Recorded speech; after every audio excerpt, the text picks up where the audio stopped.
ओम शांति। 24/7/21 के महावाक्य हैं।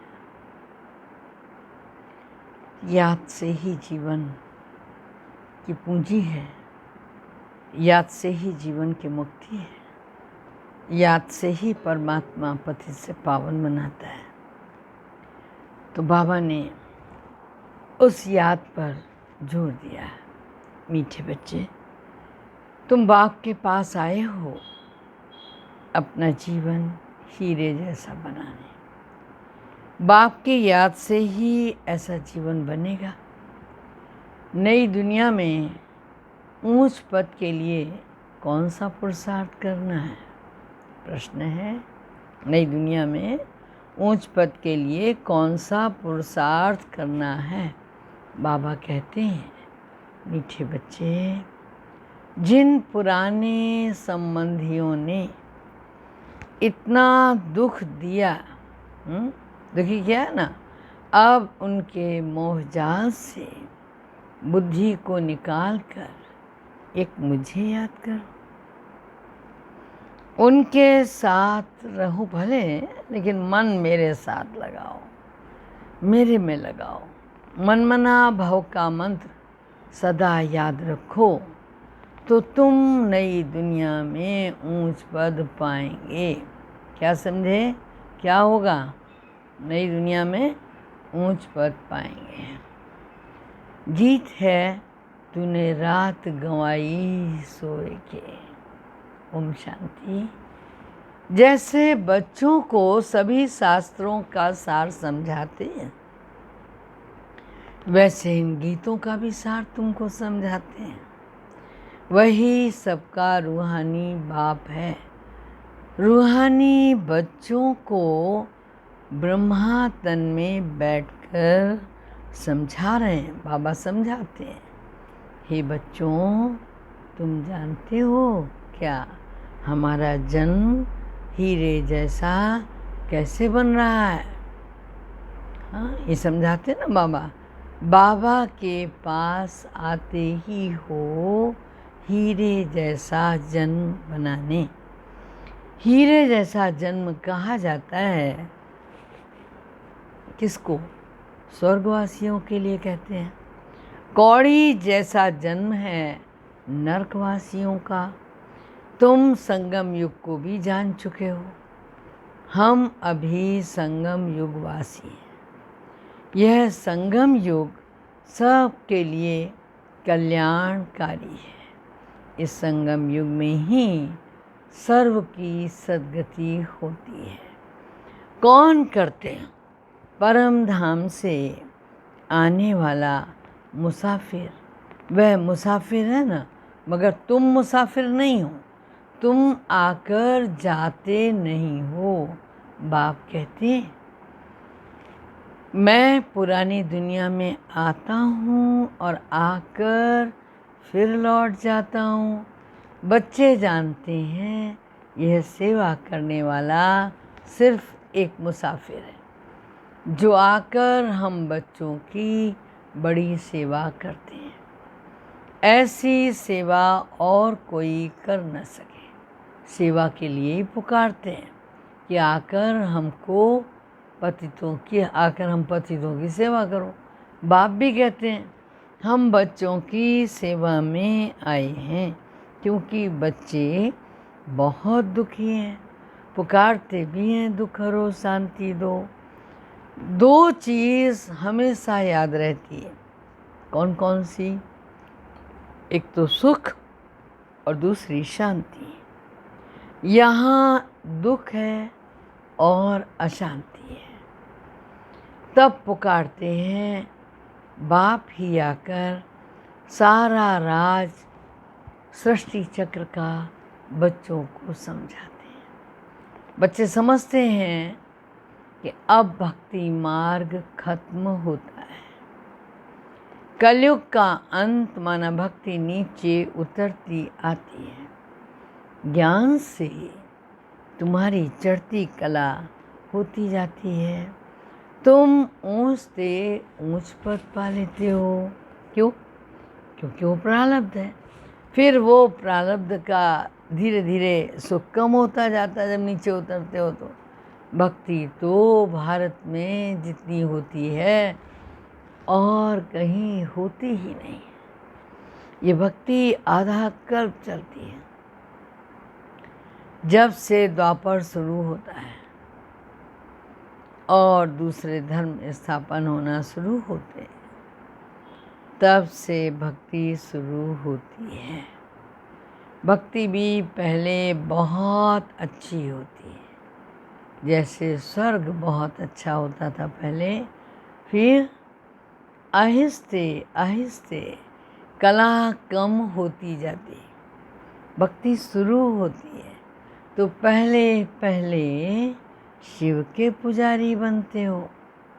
आधा कल्प कोई पूजा आदि नहीं होती, फिर भक्ति मार्ग शुरू होता है, दूसरे धर्म वाले भी शुरू होते हैं।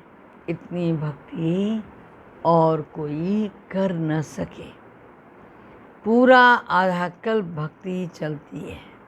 यह भी तुम बच्चे जानते हो कि बाप जो सबको खास भारत को सद्गति देते, सबको देते हैं लेकिन खास भारत को देते हैं, स्वर्ग का मालिक बनाते हैं, वही दूर देश का मुसाफिर आया हुआ है हम बच्चों को फिर से स्वर्ग की बादशाही देने। वर्षा भी कितना ज़बरदस्त है, परंतु एक भी बात किसी की बुद्धि में बैठती नहीं है। भारत में भक्ति कितनी करते, कितने मंदिर हैं। भारत खंड में तो ढेर मंदिर हैं। अभी तुम जानते हो ये किसके मंदिर हैं?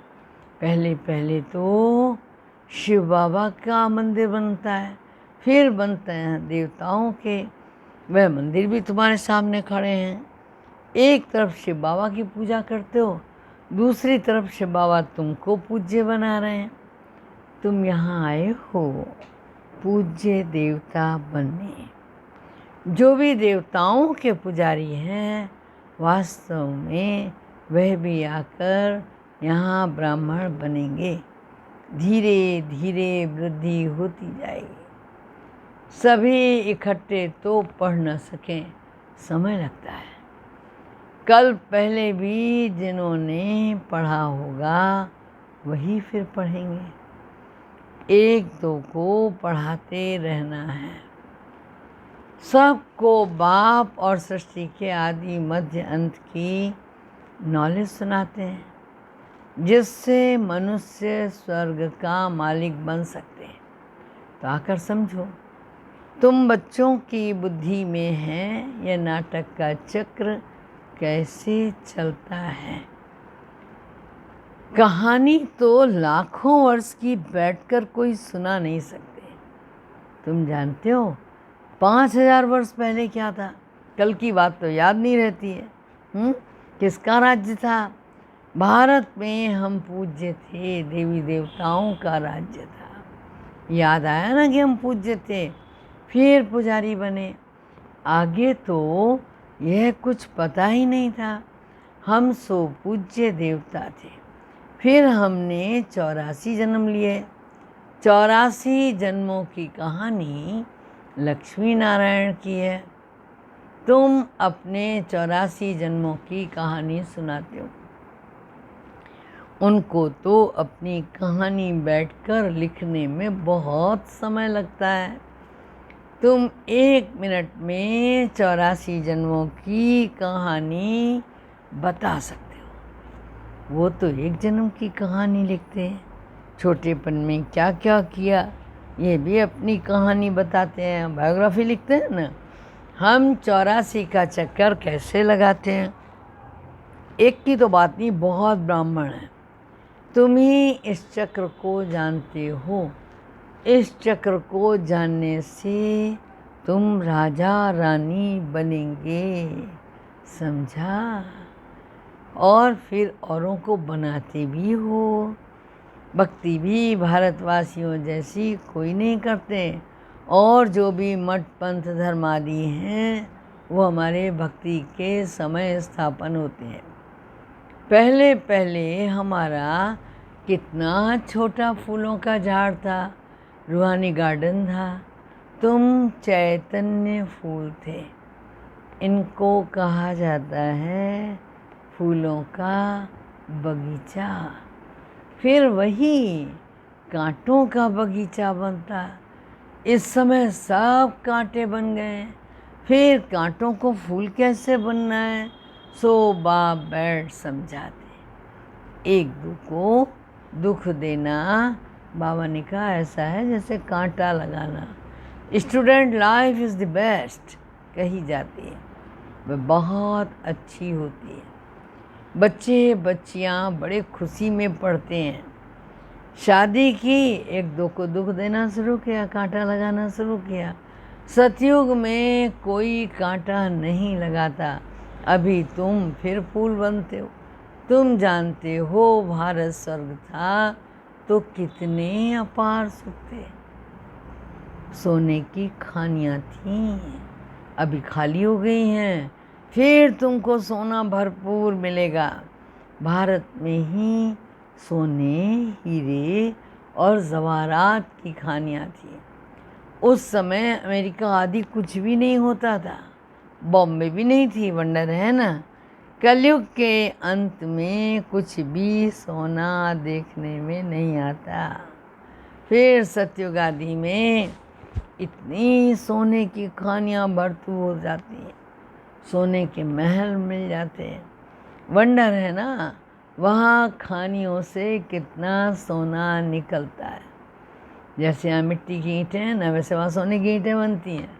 माया मच्छंदर का खेल दिखाते ना ध्यान में देखा है ना जा कर के संदेशी बहनों ने, वहाँ तो सोना ही सोना है। बरोबर सतयुग में सोना होगा।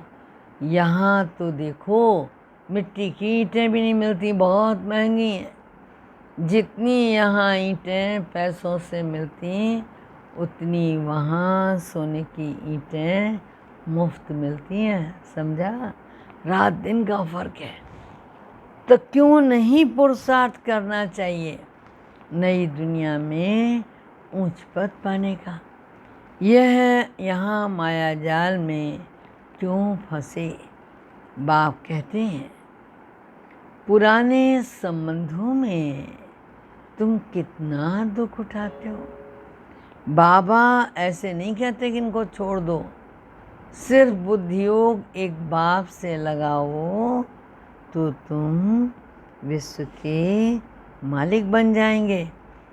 मनमना भाव का अर्थ ही एक अक्षर है, ही एक अक्षर मूल है, ही एक अक्षर। मनमना भाव का अर्थ है मुझे याद करो। विष्णु चतुर्भुज को अर्थात विष्णुपुरी को याद करो। मूल है ही एक अक्षर। भक्ति मार्ग में तो ढेर पंचायत है। अभी तुम सब आत्माएं आशिक हो एक माशूक परमपिता परमात्मा की। वह तुमको सुख धाम का मालिक बनाते हैं। सब आत्माएं उनको याद करती हैं। तुम रूहानी आशिक, रूहानी माशूक को कब अपनाते हो? संगम युग पे एक ही बार बनते हो। बाकी तो सब मनुष्य जिस्मानी आशिक माशूक है। अभी बेहद के आशिकों को बेहद का माशूक का कर मिला है। क्या बात है। उनको कहते आओ आकर हमको पतित से पावन बनाओ। एक कोई पुकारते हैं, तुम जानते हो कि हमारी ही आत्मा पतित बनी है, इसलिए पुकारते हैं, हे पतित पावन आओ। कुंभ का मेला लगता है ना। कितने जाकर गंगा स्नान करते हैं, फ़ायदा कुछ भी नहीं है, पावन कोई बनता नहीं है। अभी बाप आकर वर्षा करते हैं।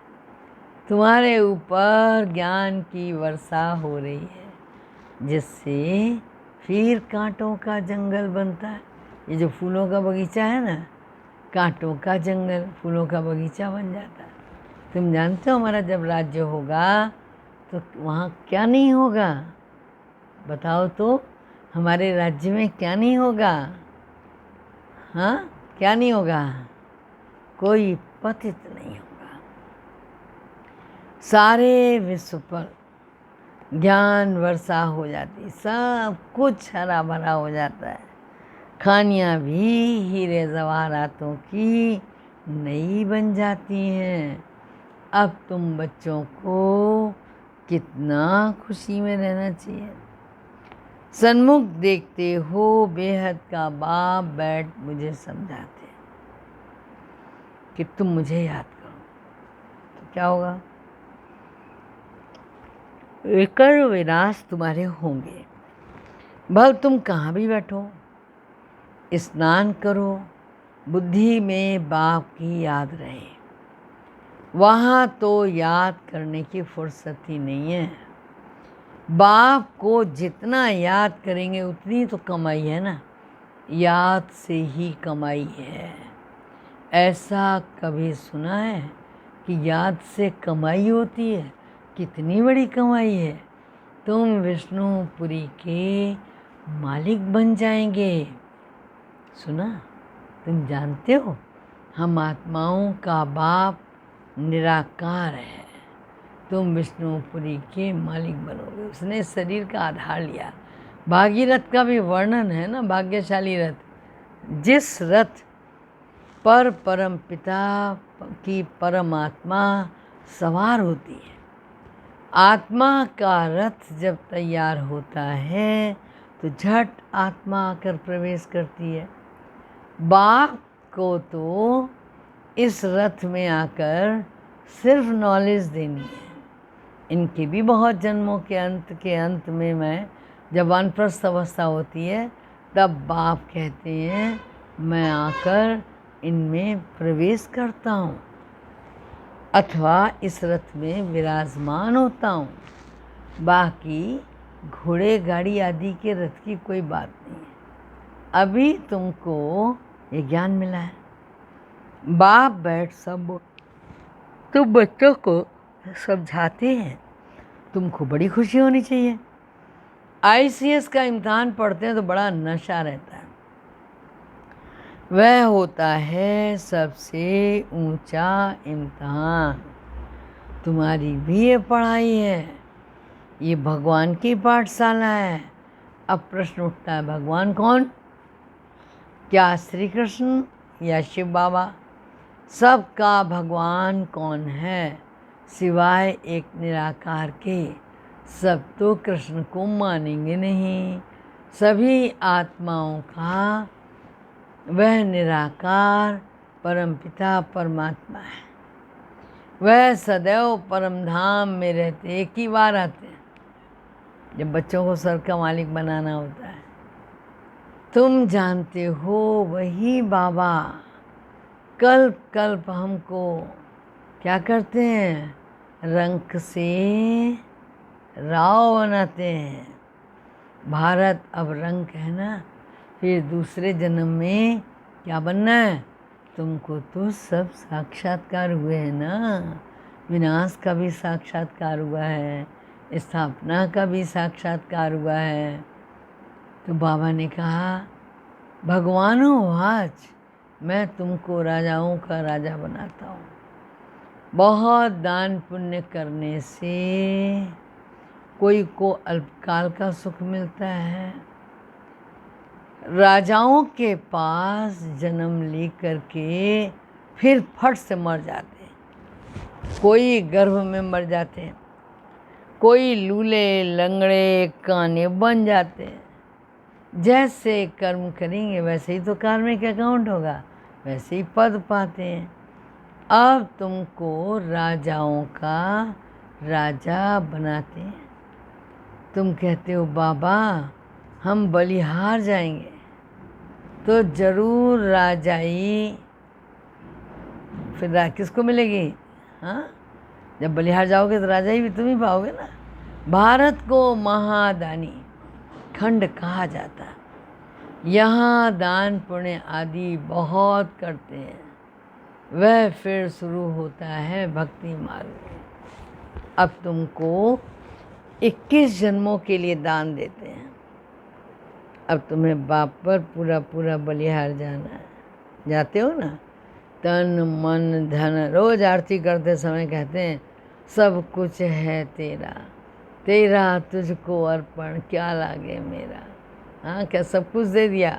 अब बाप कहते ठीक है तुमने मुझे दे दिया, तो अब तुम ट्रस्टी होकर रहो, अपना घर बार संभालो, सब शिव बाबा का है, मैं आपका हूँ, आपको ही याद करता हूँ, दिल से सरेंडर करते हो ना। बाबा कहते हैं कोई अर्जा नहीं, भल महलों में रहो, घूमो फिरो मौज मनाओ, सिर्फ मुझे याद करो, बहुत खुशी में रहेंगे। तुम विश्व का मालिक थे, अब फिर तुम पुरुषार्थ कर वो बनते हो। बाप समझाते मीठे मीठे बच्चों, इस योग बल से ही तुम विक्रमाजीत बने, बाप की याद से तुम विश्व के मालिक बनते हो। अच्छा, मीठे मीठे सिक्की लदे बच्चों प्रति माता पिता बाप दादा का याद प्यार और गुड मॉर्निंग। रूहानी बाप की रूहानी बच्चों को नमस्ते। धारणा के लिए मुख्य सार है, जरा बताओ तो क्या होगा। राजाई पद पाने के लिए बाप पर पूरा पूरा बलिहार जाना है, तन मन धन सब समर्पण कर ट्रस्टी होकर रहना है, विक्रमाजीत बनने का पुरुषार्थ करना है। दूसरी पॉइंट है याद में ही कमाई है, इसलिए निरंतर याद में रहने का क्या करना है, पुरुषार्थ करना है। ऐसा रूहानी फूल बनना है जो फूलों की दुनिया का अधिकारी बन जाए, अंदर में कोई भी कांटा न रहे, समझा। अभी बाबा ने वरदान दिया, त्रिकालदर्शी स्थिति में स्थित रहे, सदा अचल और साक्षी रहने वाले क्या नंबर 1 तकदीरवान भाव। त्रिकालदर्शी स्थिति में स्थित होकर हर संकल्प और हर कर्म करो और हर बात को देखो, यह क्यों, यह क्या, यह क्वेश्चन मार्क ना हो। सदा फुल स्टॉप, नथिंग न्यू। हर आत्मा के पार्ट को अच्छी तरह से जान लो, ऐसा पार्ट बजाओ। आत्माओं के संबंध संपर्क में आते न्यारे और प्यारेपन की समानता रहे तो हलचल समाप्त हो जाएगी। ऐसी सदा अचल और साक्षी रहना, यही है नंबर 1 तकदीरवान आत्मा की निशानी। आज का स्लोगन है, सहनशीलता के गुण को धारण करो तो कठोर संस्कार भी क्या होंगे, शीतल हो जाएंगे। समझा। सहनशीलता के गुण को धारण करो तो कठोर संस्कार भी शीतल हो जाएंगे। अच्छा, ओम शांति।